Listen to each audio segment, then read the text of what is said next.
Hello, Brovs. We're back with Black No More by George S. Schuyler. Let's read. Slowly, Chapter 2. Slowly, haltingly, Max Disher dragged his way down the hall to the elevator, supported on either side by an attendant. He felt terribly weak, emptied, and nauseated. His skin twitched and was dry and feverish. His insides felt very hot and sore. As the trio walked slowly along the corridor, a blue-green light would ever and anon blaze through one of the doorways as a patient was taken in. There was a low hum and throb of machinery, and an acid odor filled the air. Uniformed nurses and attendants hurried back and forth at their tasks. Everything was quiet, swift, efficient, sinister. He felt so thankful that he had survived the ordeal of that horrible machine so akin to the electric chair. A shudder passed over him at the memory of the hours he had passed in its grip, fed at intervals with revolting concoctions. But when they reached the elevator and he saw himself in the mirror, he was startled, overjoyed. White at last, gone was the smooth brown complexion, gone were the slightly full lips and Ethiopian nose. Gone was the nappy hair that he had straightened so meticulously ever since the Kink No More lotions first wrenched Afro-Americans. From the tyranny and torture of the comb, there would be no more expenditures for skin whiteners, no more discrimination, no more obstacles in his path. He was free. The world was his oyster, and he had the open sesame of a pork-colored skin. The reflection in the mirror gave him new life and strength. He now stood erect, without support, and grinned at the two tall black attendants. "Well, boys," he crowed, "I'm all set now. That machine of dough's worked like a charm. Soon's I get a feed under my belt, I'll be okay." 6 hours later, bathed, fed, clean-shaven, spry, blond, and jubilant, he emerged from the outpatient ward and tripped gaily down the corridor for the main entrance. He was through with he resolved from now on. He glanced in a superior manner at the long line of black and brown folk on one side of the corridor, patiently awaiting treatment. He saw many persons whom he knew, but none of them recognized him. It thrilled him to feel that he was now indistinguishable from 9/10 of the people of the United States, one of the great majority. It was good not to be a Negro any longer. As he sought to open the front door, the strong arm of a guard restrained him. "Wait a minute," the man said, "and we'll help you get through the mob." A moment or two later, Max found himself the center of a flying wedge of 5 or 6 husky special policemen, cleaving through a milling crowd of colored folk. From the top step of the sanitarium, he had noticed the crowd spread over the sidewalk, into the street, and around the corners. 50 traffic policemen strained and sweated to keep prospective patients in line, and out from under the wheels of taxicabs and trucks. Finally, he reached the curb, exhausted from the jostling and squeezing, only to be set upon by a mob of newspaper photographers and reporters. As the first person to take the treatment, he was naturally the center of attraction for about 15 of these journalistic gnats. They asked 1,000 questions, seemingly all at once. What was his name? How did he feel? What was he going to do? Would he marry a white woman? Did he intend to continue living in Harlem? Max would say nothing. In the first place, he thought to himself, if they're so anxious to know all this stuff, they ought to be willing to pay for it. He needed money if he was going to be able to thoroughly enjoy being white. Why not get some by selling his story? The reporters, male and female, begged him, almost with tears in their eyes, for a statement, but he was adamant. While they were wrangling, an empty taxicab drove up, pushing the inquisitive reporters to one side. Max leaped into it and yelled, "Central Park." It was the only place he could think of at the moment. He wanted to have time to compose his mind, to plan the future in this great world of whiteness. As the cab lurched forward, he turned and was astonished to find another occupant, a pretty girl. "Don't be scared," she smiled. "I knew you would want to get away from that mob, so I went around the corner and got a cab for you. Come along with me and I'll get everything fixed up for you. I'm a reporter from the Scimitar. We'll give you a lot of money for your story." She talked rapidly. Max's first impulse had been to jump out of the cab, even at the risk of having to face again the mob of reporters and photographers he had sought to escape. But he changed his mind when he heard mention of money. "How much?" he asked, eyeing her. She was very comely, and he noted that her ankles were well turned. Oh, probably $1,000, she replied. Well, that sounds good. $1,000. What a time he could have with that. Broadway for him as soon as he got paid off. As they sped down 7th Avenue, the newsboys were yelling the latest editions. Extra, extra, blacks turning white, blacks turning white. Read all about the great discovery. Paper, Mr. Paper, read all about Dr. Crookman. He settled back while they drove through the park and glanced frequently at the girl by his side. She looked mighty good. Wonder could he talk business with her? Might go to dinner and a cabaret. That would be the best way to start. What did you say your name was? He began. I didn't say, she stalled. Well, you have a name, haven't you? He persisted. Suppose I have?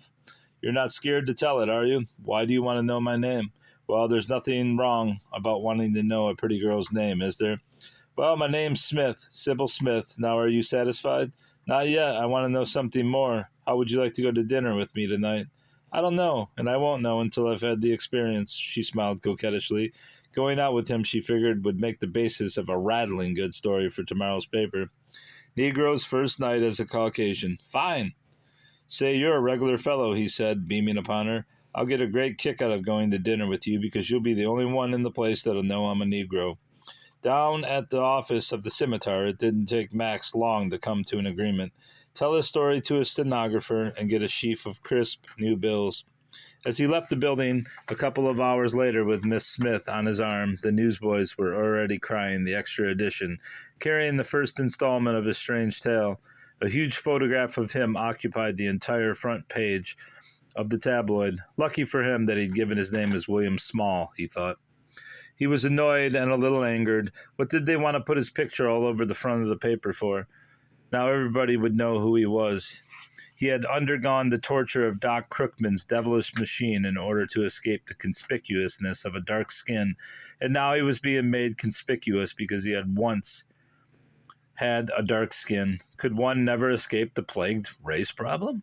Don't worry about that, comforted Miss Smith. Nobody will recognize you. There are thousands of white people, yes, millions that look like you do. She took his arm and snuggled up closer. She wanted to make him feel at home.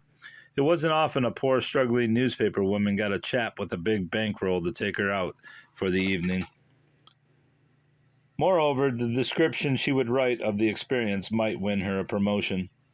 They walked down Broadway to the blaze of white lights to a dinner dance place. To Max, it was like being in heaven. He had strolled through the Times Square district before, but never with such a feeling of absolute freedom and sureness. No one now looked at him curiously because he was with a white girl, as they had when he came down there with Minnie, his former octoroon lady friend. Gee, it was great. They dined and they danced. Then they went to a cabaret where, amid smoke, noise, and body smells, they drank what was purported to be whiskey and watched the semi-nude chorus do its stuff. Despite his happiness, Max found it pretty dull. There was something lacking in these au fait places of amusement, or else there was something present that one didn't find in the black and tan resorts in Harlem. The joy and abandon here was obviously forced. Patrons went to extremes to show each other they were having a wonderful time. It was all so strained and quite unlike anything to which he had been accustomed. The Negroes, it seemed to him, were much gayer, enjoyed themselves more deeply, and yet they were more restrained, actually more refined. Even their dancing was different. They followed the rhythm accurately, effortlessly, and with easy grace. These lumbering couples out of step half the time and working as strenuously as stevedores, empty in the bowels of a freighter, were noisy, awkward, inelegant. At their best, they were gymnastic, where the Negroes were sensuous. He felt a momentary pang of mingled disgust, disillusionment, and nostalgia, but it was only momentary. He looked across at the comely Sybil and then around at the other white women, many of whom were very pretty and expensively gowned, and the sight temporarily drove from his mind the thoughts that had been occupying him. They parted at 3:00 after she had given him her telephone number. She pecked him lightly on the cheek in payment, doubtless for a pleasant evening's entertainment. Somewhat disappointed because she had failed to show any interest in his expressed curiosity about the interior of her apartment, He directed the chauffeur to drive him to Harlem.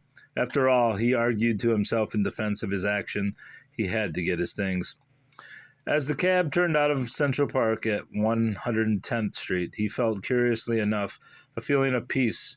There were all the old familiar sights, the all-night speakeasies, the Frankfurter stands, the loiterers, the late pedestrians, the chop suey joints, the careening taxicabs, the bawdy laughter. He couldn't resist the temptation to get out at 133rd Street and go down to Boogie's place, the hangout of his gang. He tapped, an eye peered through a hole, appraised him critically, then disappeared, and the hole was closed. There was silence. Max frowned. What was the matter with old Bob? Why didn't he open that door? The cold January breeze swept down into the little court where he stood and made him shiver. He knocked a little louder, more insistently. The eye appeared again. "Who's that?" growled the doorkeeper. "It's me, Max Disher," replied the ex-Negro. "Go away from here, white man. This here place is closed." "Is Bunny Brown in there?" asked Max in desperation. "Yeah, he's here." "Does you know him?" "Well, I'll call him out here and see if he knows you." Max waited in the cold for about 2 or 3 minutes, and then the door suddenly opened, and Bunny Brown, a little unsteady, came out. He peered at Max in the light from the electric bulb over the door. "Hello, Bunny," Max greeted him. "Don't you..." What? It seems like there's a word missing. "Don't know me?" Oh, that's what it is. "Don't know me, do you? It's me, Max Disher. You recognize my voice, don't you?" Bunny looked again, rubbed his eyes, and shook his head. Yes, the voice was Max Disher's, but this man was white. Still, when he smiled, his eyes revealed the same sardonic twinkle, so characteristic of his friend. "Max," he blurted out, "is that you, sure enough? Well, for crying out loud, damned if you ain't been up there to Crookman's and got fixed up. Well, hush my mouth, Bob, open that door. This is old Max Disher. Done gone up there to Crookman's and got all white on my hands. He's just too tight with his blonde hair and everything." Bob opened the door. The two friends entered, sat down at one of the small round tables in the narrow, smoke-filled cellar, and were soon surrounded with cronies. They gazed raptly at his colorless skin, commented on the veins showing blue through the epidermis, stroked his ash-blonde hair, and listened with mouths open to his remarkable story. "What you gonna do now, Max?" asked Boogie, the rangy black bullet-headed proprietor. "I know just what that joker's gonna do," said Bunny. "He's going back to Atlanta. Am I right, big boy?" "You ain't wrong," Max agreed. "I'm going right on down there, brother, and make up for lost time." "What do you mean?" asked Boogie. "Boy, it would take me until tomorrow night to tell you, and then you wouldn't understand." The two friends strolled up the avenue. Both were rather mum. They had been inseparable pals since the stirring days in France. Now they were about to be parted. It wasn't as if Max was going across the ocean to some foreign country, but there would be a wider gulf separating them. The great sea of color. They both thought about it. "I'll be pretty lonesome without you, Bunny." "It ain't you, big boy." "Well, why don't you go ahead and get white, and then we could stay together. I'll give you the money." "Say not so. Where'd you get so much jack all of a sudden?" asked Bunny. "Sold my story to the scimitar for $1,000. Paid in full? Wasn't paid in part." "All right, then. I'll take you up, heavy sugar." Bunny held out his plump hand, and Max handed him a $100 bill. They were near the Crookman Sanitarium. Although it was 5 o'clock on a Sunday morning, the building was brightly lighted from cellar to roof, and the hum of electric motors could be heard. Roof, low and powerful, a large electric sign hung from the roof to the second floor. It represented a huge arrow. Outlined in green with the words "Black No More" running its full length vertically. A black face was depicted at the lower end of the arrow, while at the top shone a white face to which the arrow was pointed. First would appear the outline of the arrow, then "Black No More" would flash on and off. Following that, the black face would appear at the bottom and beginning at the lower end of the long arrow with its lettering, while its lettering would appear progressively until its tip was reached, when the white face at the top would blazon forth. After that, the sign would flash off and on, and the process would be repeated. In front of the sanitarium milled a half-frozen crowd of close to 4,000 Negroes, a riot squad armed with rifles, machine guns, and tear gas bombs maintained some semblance of order. A steel cable stretched from lamppost to lamppost. The entire length of the block kept the straggling mass of humanity on the sidewalk and out of the path of the traffic. It seemed as if all Harlem were there. As the two friends reached the outskirts of the mob, an ambulance from the Harlem hospital drove up and carried away two women who had been trampled upon. Lined up from the door to the curb was a gang of tough special guards dredged out of the slums. Grim Irish from Hell's Kitchen, rough Negroes from around 133rd Street and Fifth Avenue, New York's Beale Street, and tough Italians from the Lower West Side. They managed with difficulty to keep an aisle cleared for incoming and outgoing patients. Near the curb were stationed the reporters and photographers. The noise rose and fell. First there would be a low hum of voices. Steadily it would rise and rise in increasing volume as the speakers became more animated, and reach its climax in a great animal-like roar as the big front door would open. A white Negro would emerge.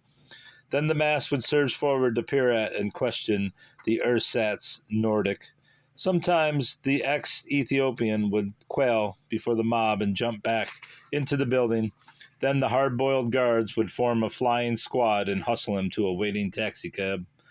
Other erstwhile Afro-Americans issuing from the building would grin broadly, shake hands with friends and relatives, and start to graphically describe their experience while the Negroes around them enviously admired their clear white skins. In between these appearances, the hot dog and peanut vendors did a brisk trade, along with the numerous pickpockets at the district. One slender, anemic, ratty-looking mulatto Negro was almost beaten to death by a gigantic black laundress whose purse he had snatched. A Negro selling hot-roasted sweet potatoes did a land-office business, while the neighboring saloons that had increased so rapidly in number since the enactment of the Volstead law that many of their Italian proprietors paid substantial income taxes, sold scores of gallons of incredibly atrocious hooch. "Well, bye-bye, Max," said Bunny, extending his hand. "I'm going in and try my luck." "So long, Bunny. See you in Atlanta. Write me general delivery." "Why ain't you going to wait for me, Max?" "Nah, I'm fed up on this town." "Oh, you ain't kidding me, big boy. I know you want to look up that broad you saw in the honky-tonk." "New Year's Eve," Bunny beamed. Max grinned and blushed slightly. They shook hands and parted. Bunny ran up the aisle from the curb, opened the sanitarium door, and without turning around, disappeared within. For a minute or two, Max soon, irresolutely, in the midst of the gibbering crowd of people. Uncomfortably, he felt at home here among these black folk.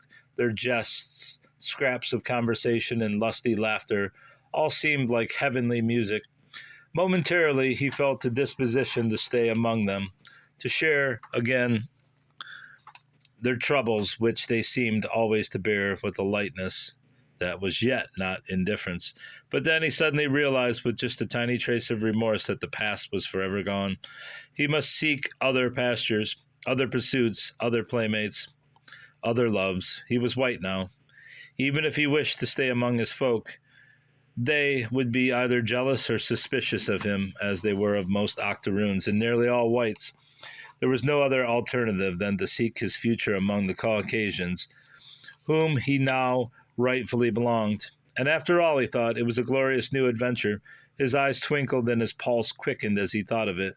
Now he could go anywhere, associate with anybody, be anything he wanted to be. He suddenly thought of the comely miss he had seen in the honky-tonk on New Year's Eve, and the greatly enlarged field from which he could select his loves.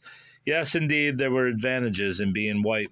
He brightened and viewed the tightly packed black folk around him with a superior air.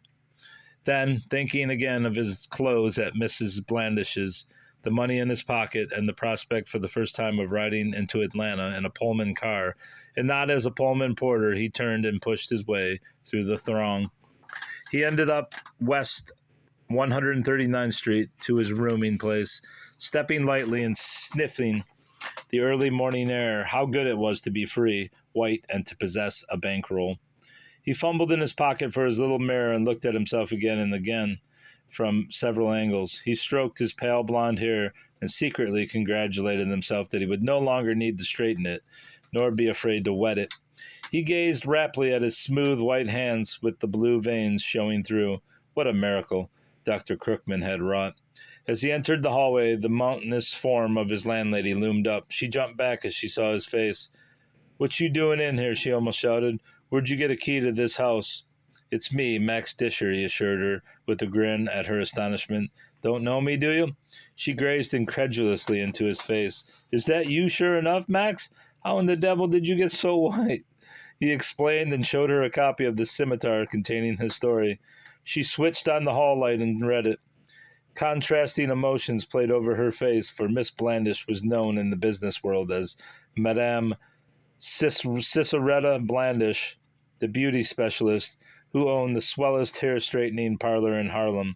Business, she thought to herself, was bad enough. What with all the competition, without this Dr. Crookman coming along and killing it altogether. Well, she sighed, I suppose you're going downtown to live now. I always said didn't really have any race pride. Uneasy, Max made no reply. The fat brown woman turned with a disdainful sniff and disappeared into a room at the end of the hall. He ran lightly upstairs to pack his things. An hour later, as the taxicab bearing him and his luggage bowled through Central Park, he was in high spirits. He would go down to the Pennsylvania station and get a Pullman straight into Atlanta. He would stop there at the best hotel. He wouldn't hunt up any of his folks. No, that would be too dangerous. He would just play around, enjoy life, and laugh at the white folks. Up his sleeve. God, what an adventure, what a treat it would be to mingle with white people in places where, as a youth, he had never dared to enter. At last he felt like an American citizen. He flecked the ash of his panatella out of the open window of the cab and sank back in the seat, feeling at peace with the world. And someone writes, forbidden fruit concept. Max has reached the forbidden fruit. Interesting book. That's all now. Goodbye, bruv. Goodbye.